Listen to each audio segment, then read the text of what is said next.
What's up, guys? Welcome back to Range Logic. Today, we're going over battle belt setups, holster considerations, and what you guys need to know. Let's go ahead and get into it.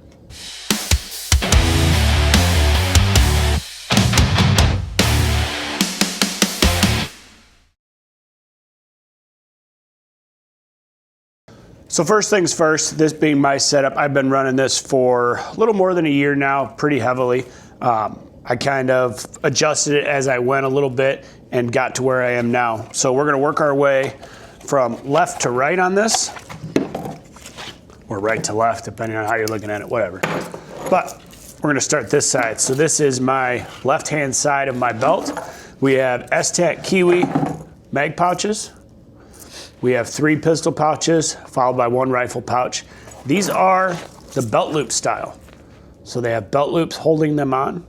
So when you go onto their website, it can be a little confusing. They have different like mounting options and stuff like that. So this is the belt mount, or the belt loop options. And then they also have options like Velcro like this. So kind of keep that in mind. Their website can be a little confusing, kind of hard to not navigate, but you don't really know what you need until you order something and then see if it's what you want, kind of. It's kind of crappy, but. So I have those in my pouches. I just went with the 1 rifle because personally for me, like if I'm running this, typically I always have my plate carrier on as well, which has 3 more rifle mags. Also, like if I'm not and I'm just, you know, in the backyard having some fun, I don't necessarily need more than 1 extra rifle mag. At least that's my thought on it. You know, I'm open to negotiations and adapting my kit as I see necessary over time. Like it's not like this is set in stone, you know, it does kind of move around. Working our way back, this sits pretty much on the flat of my back. This is a S-Tac pouch as well. S-Tac is the company. This is the mini Skittles dump pouch, and it's pretty cool. This one like folds up, so you just kind of crease it there, bring it all the way up. You gotta grab your strap out of the inside. So you wrap it up and then give it the Velcro just to keep it up and out of the way. So I kind of like this. Now I understand from a combat perspective, you know, if you're actually in a firefight, you are probably not gonna remember to be like, oh, this has 2 rounds, let me put it in my dump pouch so I can, you know, reload it later. I get that. That's not what you're going to do. I have it on here because it's nice out at the range. Throw a water bottle in there, my shot timer, a pair of gloves, some snacks, beef jerky, whatever. That's why I have it on here.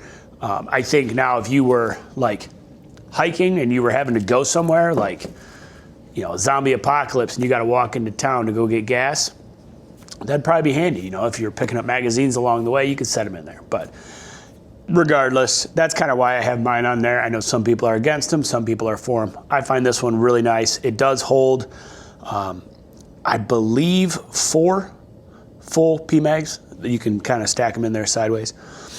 And then as we come around here, this is my strong side, my right side. I have my Microtech knife on here. This is the Signature Series. This is the, oh crap. I believe this is the SOCOM Alpha. It's not the mini, this is the full size. We did a video on these a little while ago, excuse me, words are hard. We have the Range Logic Microtech combat knife as well. So this is my Signature Series. I keep that on there. And this is mounted with a Tech Lock. So the Tech Lock is actually really nice. It has a little safety kind of, like you have to push this and then it opens up to release. I don't find that it moves around. It's pretty solid on there. There's a little wedge that can be removed to adjust for the belt width. So you're kind of set as far as whatever thickness your belt is. So that works well. And then finally, moving up for the gun, we have the Safariland RTI mid-rise. This is the mid-rise with the ALS system on here. This was another one that I found to be a little confusing when you order it, at least from an outside perspective, like not knowing what am I ordering, how do I know I'm getting what, you know, I see in these other videos or what I want. So it was a little tricky. I ended up buying like a holster that got made with it and then saw how it was made, and it was just a whole thing. So, and Safariland's website is about the worst website in the entire world, I think. I try to buy from Safariland's website zero, actually, if possible. So a lot of the stuff I picked up off of other websites, you know, gun YouTubers and stuff like that. They have their websites and stuff, and I've picked them up over the years. So, all right, so then holsters. I started putting the ALS on the back of most of my holsters just so I can use that ALS on the belt and quickly replace holsters depending on what gun I'm using, flashlights, no flashlights, etc. So I find this system to be extremely helpful, durable, and I really enjoy it. The hardest part was just trying to find out what exactly I needed. So this is the ALS fork, and then you have the ALS receiver. You have to buy both unless the holster you're buying, or it's specifically listed as like a combo. Because now I can just buy a bunch of forks because I have the receiver. Or like this one. I keep this one in case I want to throw a holster on my traditional belt.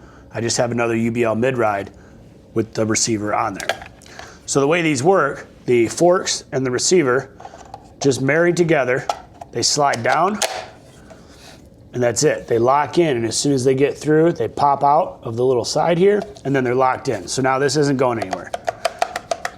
It has a little bit of movement, but I mean, it's negligible, and it cannot come out until you push the two buttons down here, and then once you push those, it'll slide up. It's even hard to get out when you push the buttons. So ALS, extremely useful. Definitely recommend, 10 out of 10. This is the Safariland 6360 RDS holster. I picked this one up at a gun store. I happened to see it. It went for a gun that I have, and I bought it. I didn't know anything else about it. I wanted a Safariland, but their website is horrible. It's hard to figure out what you need. And I've actually found that some things, when they say it fits, it actually does not. So I don't know that I even trust their website. So I was happy to find this one locally. I was able to see if stuff actually fits. So this holster, I removed the hood on it. And then also on the inside, there is a piece of plastic right here that would butt up to the red dot sight. Because I have like the SRO and stuff like that, I actually had to remove it and Dremel out a little bit of plastic there so the optic can sit inside, because as the optic goes in, that SRO comes forward and would hit the plastic. So all I did was relieve it, and now it's good to go. Like, this is probably the most secure holster that I have, and I absolutely love it. It fits the Glock 34 perfectly. That's what it was made for. This is a 34. But it also fits the 17 and the 19, which I think is freaking awesome. So here is a 19X. Locks in just the same. Now, the 19X has a little bit more movement because it is a smaller gun. But it locks in there perfectly. The aim point T2 on there is just fine. And it's absolutely perfect. So having one holster that fits most of my guns, because most of the guns I shoot are Glocks, is extremely convenient. Now moving on, we do have one of the T-Rex arms pre-disaster when Lucas Botkin was still there. I bought one of theirs. This was my original competition holster with the ALS fork on there as well. This is for flashlight mount, like just the pistol. So this is also a nice one you can drop on there. Then I got my Beretta M9A4 and everything went to shit. Safariland does not make the style of holster that I like for the M9A4, so I had to kind of search elsewhere. So I found a company called A&R Designs, and they make these holsters.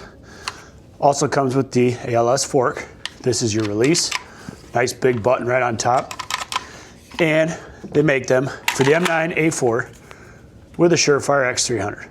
And this holster is awesome. It's in there. Like, it is not going anywhere. The button is super ergonomic. It's up pretty high. So as soon as you go to grab this, boom. I mean, it's out. There's nothing. And the gun the weight of the gun drops in there. So this is super awesome. It also matches the camouflage on the belt. Small detail, but still pretty cool. So I enjoyed it a lot. So this one's for the Beretta M9A4. Then We have another T-Rex arms that I bought just around the same time as the first one. Same holster, just with a flashlight. So I can carry with or without flashlight. So that's kind of a situation where it's nice to have this ALS fork. I'm not restringing my whole belt just because I wanted to add a flashlight to a gun. So something to think about for sure, I think, with that. Then we have this holster. This is a Surefire Masterfire holster, drop leg kit kind of combo deal. So it has the belt loops, has your strap to go around your leg. The Masterfire, its claim to fame is the fact that the holster only interacts with the flashlight. You can carry all of these guns in the same holster because of the flashlight. So the Masterfire flashlight, unfortunately, I apologize, I did not bring this out, I forgot. It is very similar to an X300. It is the XH30 and 35 is the flashlight that locks into this holster, but it has two studs, I don't know if you'll be able to see them, inside the front there, and they grab onto relief cuts on the side of the flashlight. So when the gun comes in and it locks back, and it locks in up here to the trigger guard, but it pivots off of the flashlight. So it requires that flashlight to lock in, and then it rocks back and clicks in and it's locked in. Super cool. It does have a nice big button here. That's awesome. The reason it's not on my kit, because you might say, well, this does everything. Why not just carry this? Well, while having the full gun exposed is pretty cool, it just typically is not my cup of tea. I kind of like that more concealed look of the gun in the case and the holster and everything. However, this works great with suppressors or just like massive guns, something that you just can't get into a concealed holster. Or for instance, the Beretta M9A4. If I didn't find that A&R Designs, this is the holster that it was gonna have to run on. So something to kind of keep in mind.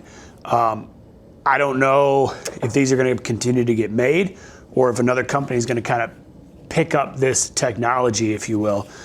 Another cool thing about the holster itself, it interacts with the flashlight, so you can actually have it turn the flashlight on when you pull that holster out, which is pretty freaking amazing. You can turn that on or off as well. And then you can also just lock it so it just doesn't come out, which is handy. So it's a holster to look into. It can be a pricey kind of setup to get into just because you're buying a light, few $100s, then you're gonna buy a holster, few $100s. So it can get a little pricey depending on what you're trying to do. If you are carrying a gun without a flashlight, like if you're just competition style shooting, which is mainly what this rig does, other than outside at the range, it's a competition setup. This is not built for the end of the world. If it was, you know, I'd have medical on it. I would have maybe some kind of chem lights or something like that, additional batteries. Like this thing would be chock full, front to back, left to right, everywhere with stuff that I need.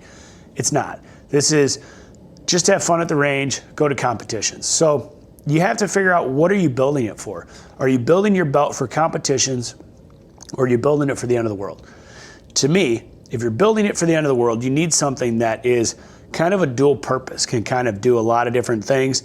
But also you have to remember, the hard truth is, in the end of the world, you're not gonna have all of your pistols with you. You're gonna have one. So you need to pick which one that is, and you need to practice with that. And that needs to be the holster that goes on your end of the world belt. I know, myself included, I all like to think that, oh, end of the world happens, I'm gonna have everything I need, all my guns.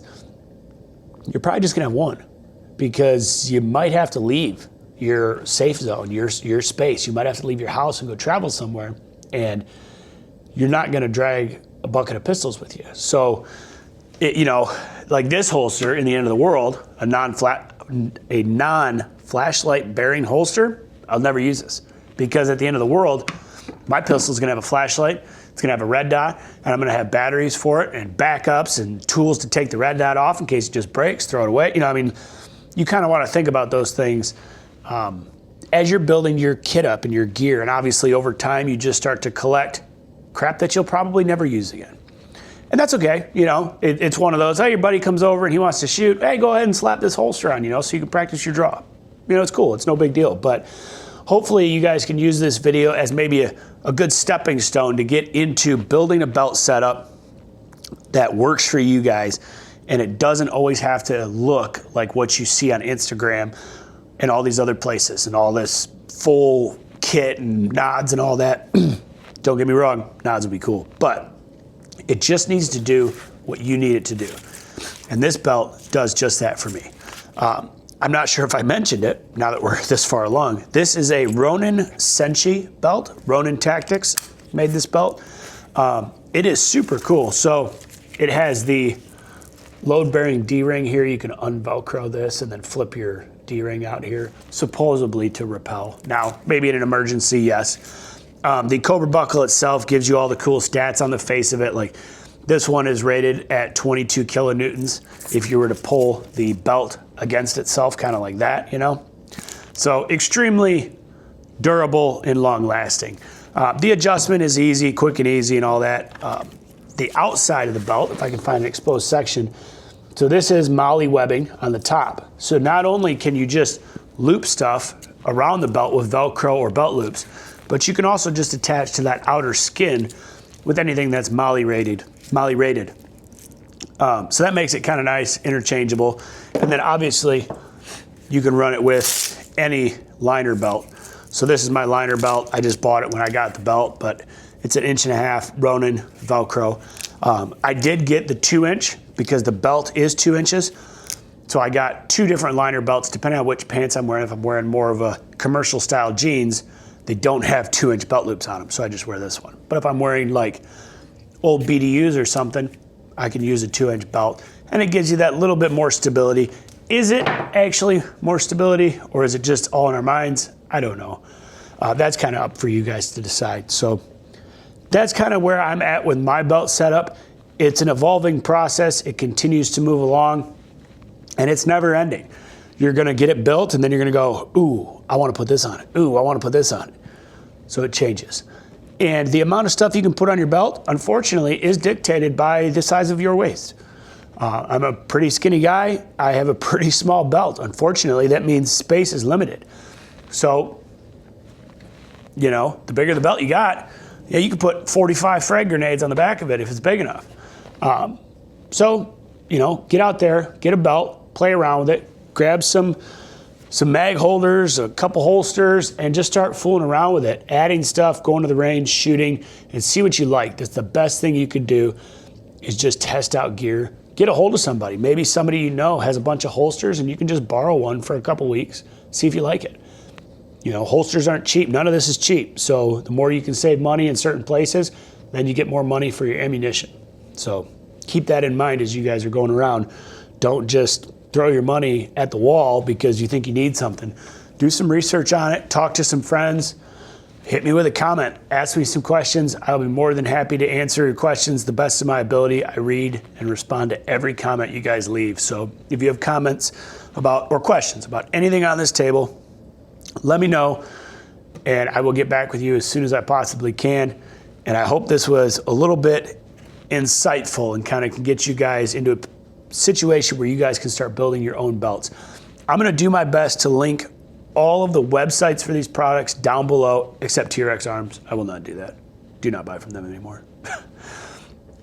Regardless, I will link all of the equipment down below so you guys can hopefully click on that and make your shopping experience a little bit easier because it can be difficult. So hopefully you guys enjoyed. Thank you. Oh, one more thing. You guys probably noticed, we are not outside. So this is the new studio that we have built. It's still a little bit of work in progress. We are going to be painting all of these walls, kind of moving around this table, kind of how we want to. So if you guys are interested in seeing how we did all this, let me know in the comments. The next video that is going to come out after this one is actually going to be the video on how we made this studio and how we've done all this and where we're at and what everything that happened. So it took 3 or 4 evenings working on this, but we finally got it working. So now, regardless of the weather, the wind, rain, nighttime, daytime, we can be out here recording these kinds of videos for you guys, and then we can record the shooting bits later on where you guys can see this gear in action. So if you guys like this style of video, this kind of laid out going a little more in depth about stuff than what we do outside at the range. You know, sometimes it's 100 degrees out there and we're not talking about the tiny details on a holster. So being inside like this lets us go into a little bit more detail. And I think that's nice. So hopefully you guys enjoyed it. Let me know what you guys think in the comments of the new space and what you guys want to see in here. We're gonna paint it. We're gonna start putting some stuff on these walls, get some gun hooks out here and hang everything up, and just kind of let it expand on its own and see what this space kind of becomes. So it's pretty cool. But this video will be out, I'm not even gonna say what day because I'm not sure, but this video comes out, and then the next video that'll come out will be the renovation of the studio. So if you guys are interested, hit the subscribe button, turn the bell on so you guys don't miss that video or any other future videos like this. And hit me up in the comments. Let me know what you guys think about my belt. What do you guys think I'm missing? What do you guys think I did right, wrong? Let me know, and let me know what you guys are doing on your belt. Thank you guys so much, and don't forget, have a nice day.